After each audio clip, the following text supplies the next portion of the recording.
Yeah, dear friends and colleagues, ladies and gentlemen, it is indeed my great pleasure to be here, and I feel very honored to be given this opportunity to give the keynote in this wonderful event. And Tina, when it comes to jokes, I was also among those laughing because I have Estonian roots, you know.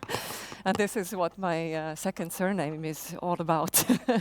That's from Estonia. So I feel very much like at home here. We often think transformation comes from strategy, planning, and investment. But in reality, the deepest changes in people and in places begin with crisis, because crisis forces us to see what truly matters. And today, I'm very pleased to be here, as I already said, and to share with you the story of my hometown, Cēsis, and of the municipality I represent.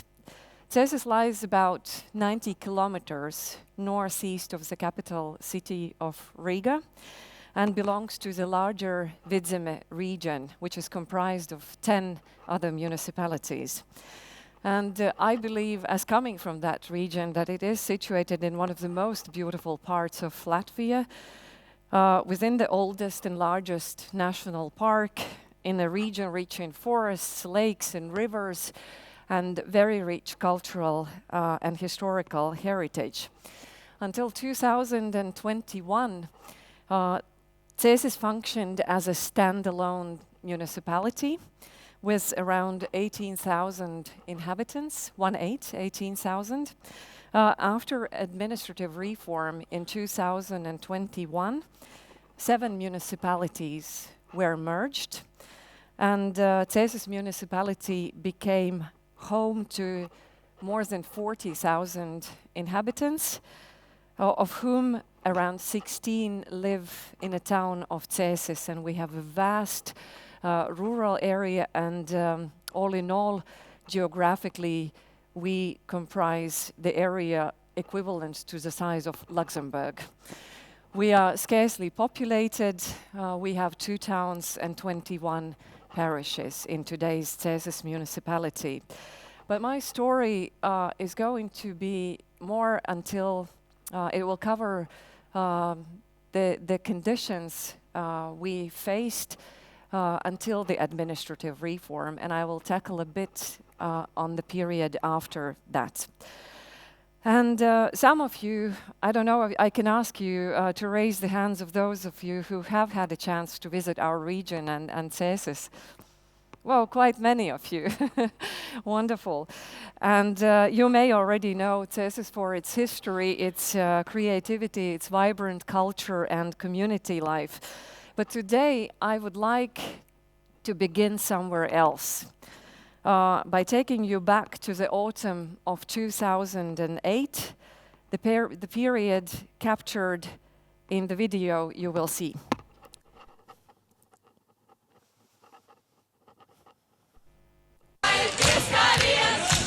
Latvia 2004. The day this former Soviet state joined the European Union, people here thought the party was just beginning. Ilse Draguna and her husband were celebrating too. 7 years on, Ilse is going back to visit her hometown of Cēsis, 90 kilometers north of the capital Riga, where she now lives, and the contrast couldn't be greater. EU membership has caused massive economic migration, and the crisis has aggravated the situation. Since Latvia joined the EU, 10% of its population has emigrated. This town is one of the hardest hit. Businesses are struggling to survive, and with unemployment growing faster than in any other EU country, young Latvians see little alternative but to leave. A lot of people is going all around the world to get better jobs and for the better salary, because the situation in Latvia in this time is not so good. Since the brain drain began, many schools and hospitals have also closed down. This was once the school where Ilse's mother taught, and where Ilse herself used to study. I'm shocked. This was a nice house once. Now it's in total disrepair. There's no electricity. It used to be really cozy here. At Riga airport, the exodus continues. A new study predicts another 100,000 people will leave this country in the next 3 to 4 years, mostly young graduates, exactly the ones that Latvia can least afford to lose. Gráinne Harrington, BBC News. If you walked through the old town of Cēsis at that time, you would have noticed windows without lights, shops with "for rent" sign, and streets where the echo of your footsteps traveled further than usual. It was a silence familiar to many rural towns across Latvia, the silence of uncertainty. People were leaving, businesses were closing, and faith in the idea that a small town could still be a place to build a meaningful life was fading. And we all asked ourselves the same question: what do we do next? How do we keep our inhabitants stay? How do we keep the face of the city, of the municipality? How do we keep the place alive? And yet, in that moment, when the obvious answer and the pressure from part of the society would and was to focus on industrialization, opening of factories, bringing in investments, Cēsis municipality made a counterintuitive choice. We chose to invest in culture, the strongest and most enduring part of our identity. And when I speak about culture today, I do not mean only art, concerts, festivals, or heritage buildings. I mean something broader: the identity, creativity, values, and community life that shape how we live together. And today I would like to explain how that choice became a turning point and what it teaches us about resilience across the wider Vidzeme region and beyond. As a politician, I dare to say that culture is too often treated as decoration, something funded when times are good, something nice to have. But in Cēsis municipality, we believe in something different. Culture is a form of infrastructure, both visible and invisible, but decisive. This understanding guided a profound transformation of our municipality in the last let's say 15 years. A few years after the economic crisis that you just saw on this very famous video, and very painful video for Latvians and for the people of Cēsis, the municipality started investing millions and millions of euros of EU funding, not into industrial areas, but into significant infrastructure that forms part of our identity. The castle complex located in the middle of the town, the castle park, the public spaces, and most controversially, into building a brand new regional concert hall with 800 seats. At that moment, many asked, including the residents of Cēsis municipality, they asked, why culture? Why now when jobs are disappearing? Can we afford that? Who is going to maintain that infrastructure in the long term? But we followed the notion that before people start investing economically, they invest emotionally.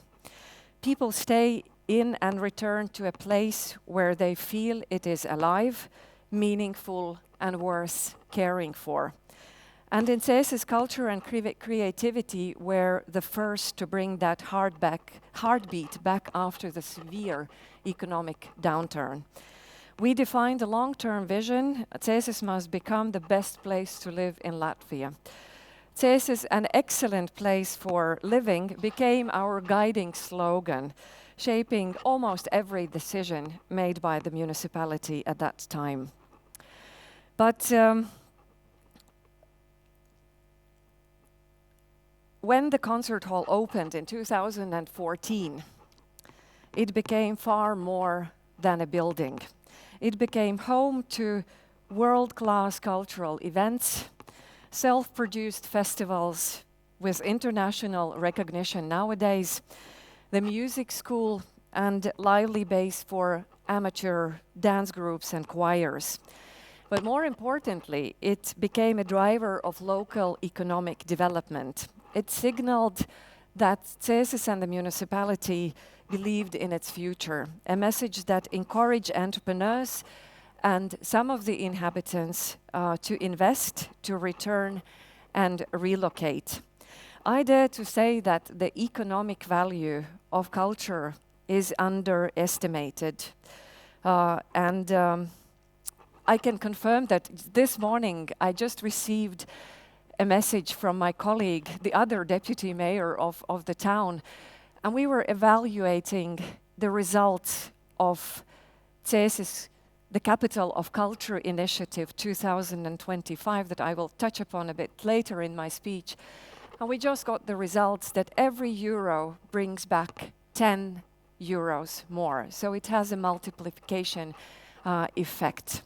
And these are preliminary results. But as for the economic benefit, there are very, very important soft benefits, if I may say so, the ones that are particularly important in the geopolitical context and all the challenges that we face nowadays in. A strong cultural sector thrives, of course, alongside a strong local economy. So as the municipality, back in 2013, we prioritized sectors that depend on the quality of life. Cēsis is the best place to live in. So we started focusing on creative and digital industries, tourism, hospitality, arts, and education. We began offering unused municipal properties to artist residencies, galleries, cafes, hotels, and restaurants, allowing creative ideas to flourish in spaces that had long stood empty. And that's when the ball started rolling. In 2013, several courageous young families in Cēsis established a private Cēsis new school. Kindergarten and the school, they sought not only an alternative and better education for their children, but also to contribute to making Cēsis a family-friendly place.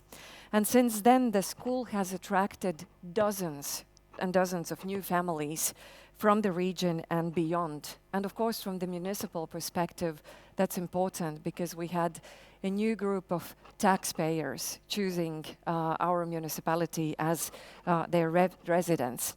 In 2016, the municipality launched the first municipality-run co-working space in Latvia, Skolas 6. And it turned out to be so successful that in 2021, we made another bold decision to purchase the abandoned grounds of the former manufacturing complex for the blind people.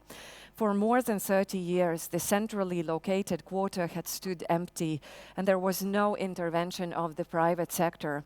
So today, it is being reborn as Rainis, bearing the name of the famous Latvian poet and writer. And this place is turning into a creative and digital industries quarter.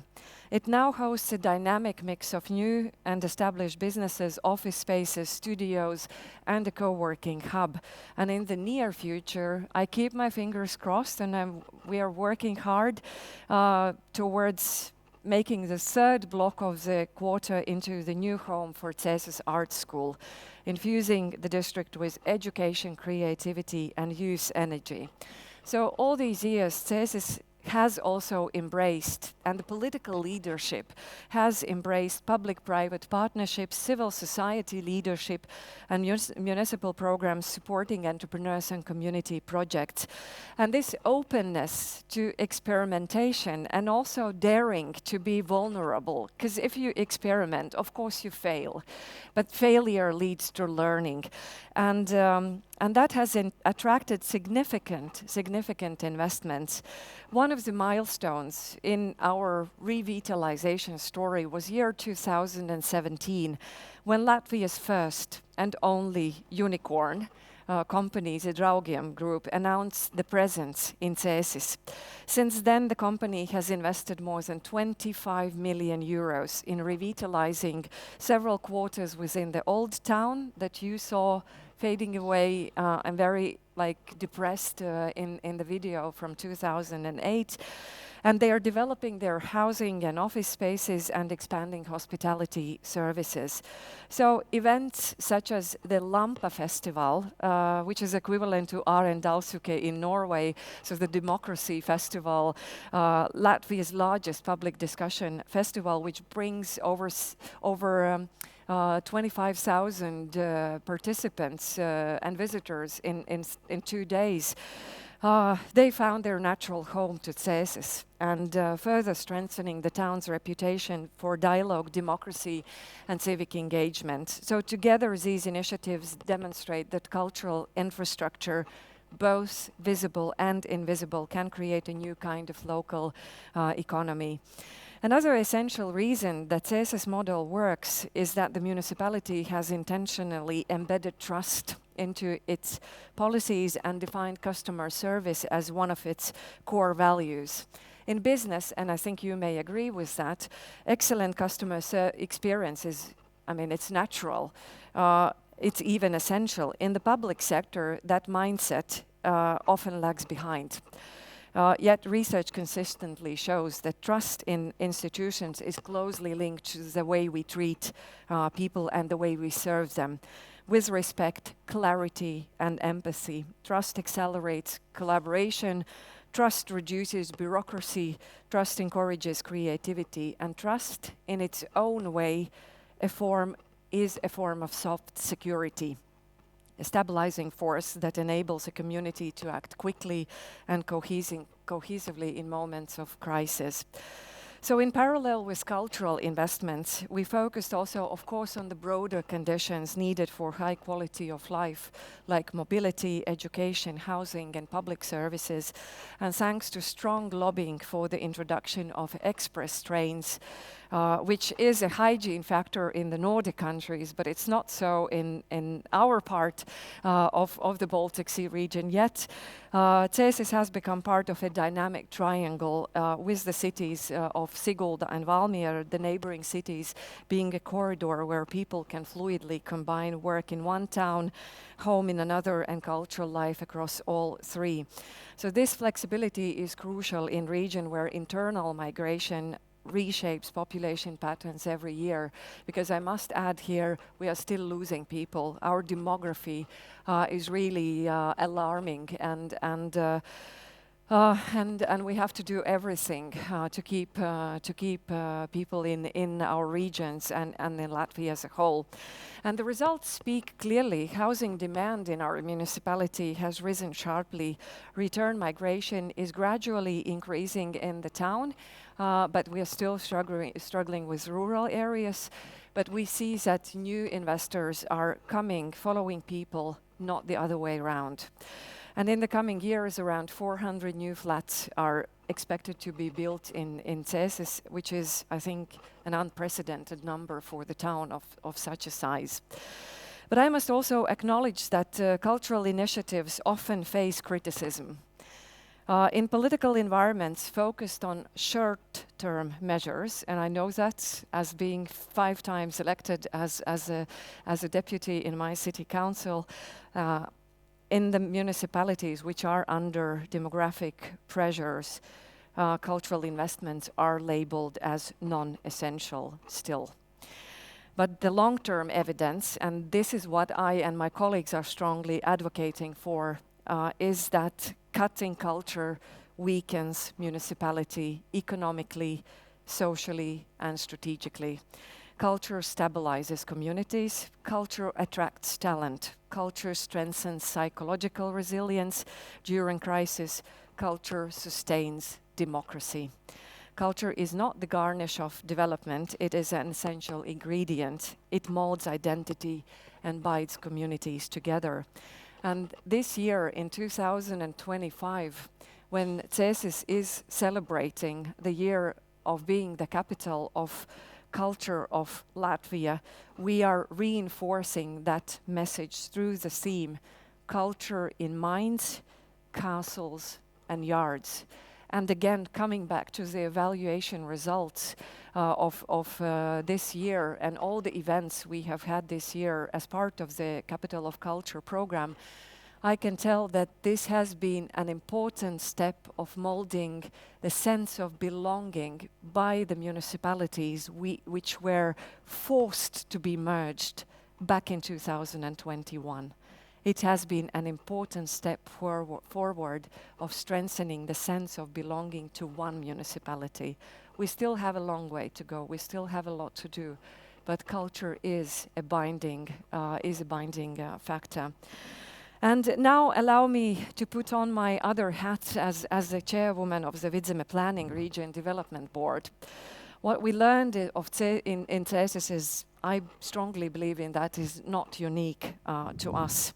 Across Vidzeme, communities face similar challenges like depopulation and talent drain, with internal migration concentrating growth in only a few centers, housing shortage in places that are developing successfully, economic vulnerability to global shocks, and a growing need to strengthen social cohesion in tense geopolitical environment, because we are the eastern border region of the EU and we have a direct border with Russia of 37 kilometers being long. And yet, Vidzeme's greatest strength lies in its cultural assets, our landscapes and nature, our built heritage, our crafts, events, festivals, and educational traditions. Projects like Baltic Cultural Pearls have shown how powerful these assets can be, especially for smaller communities such as Ruijana and Smiltene. For these towns, the project has not only supported cultural activities, but also helped build confidence, strengthen local identity, and bring people together across generations. It has shown that even small places can shine when they invest in their cultural energy and community spirit. For these municipalities, Baltic Cultural Pearls has been a catalyst, a reminder that culture is not a luxury, but a tool for development, resilience, visibility in the wider region. Across Vidzeme, we are increasingly discovering that culture creates economic niches in tourism, creative industries, and the circular economy, strengthening social networks that support vulnerable groups. Culture helps municipalities collaborate rather than compete, and gives Vidzeme a strong distinctive identity in Latvia and the Baltic Sea region. So I strongly believe in that cultural cooperation is regional development. Cultural resilience is territorial resilience, and culture is part of security policy, as essential as roads, grids, or investment strategies. And if there is one message I would like you to take from both the Cēsis experience and Vidzeme perspective, it is this: we must redefine what counts as infrastructure. If there is one, so we must see a festival as an investment in cohesion, a restored heritage site as a place for potential innovation, a cultural strategy as the foundation of an economic strategy. Culture is the silent infrastructure that makes everything else work. And in times of geopolitical instability, climate challenges, and demographic shifts, the municipalities and regions that will survive and revive are those that understand this invisible infrastructure.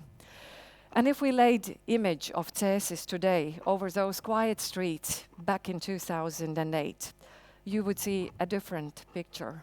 Confidence, a sense of purpose, a direction. Not because we avoided challenges, but because we built the cultural strengths to face them. The work ahead in Vidzeme, in Latvia, across the Baltic Sea region will demand courage, partnership, and imagination. But we already know the formula. Invest in people, invest in meaning, invest in culture, because the strongest infrastructure is not what we see, but what holds us together. And I would like to end this speech with another video, please. Not this one. That's in the past.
Very much for this opportunity to address you this morning, and I indeed wish you a very good, inspiring event ahead of you. And so may this friendship that has been built in these projects and beyond the projects remain and sustain.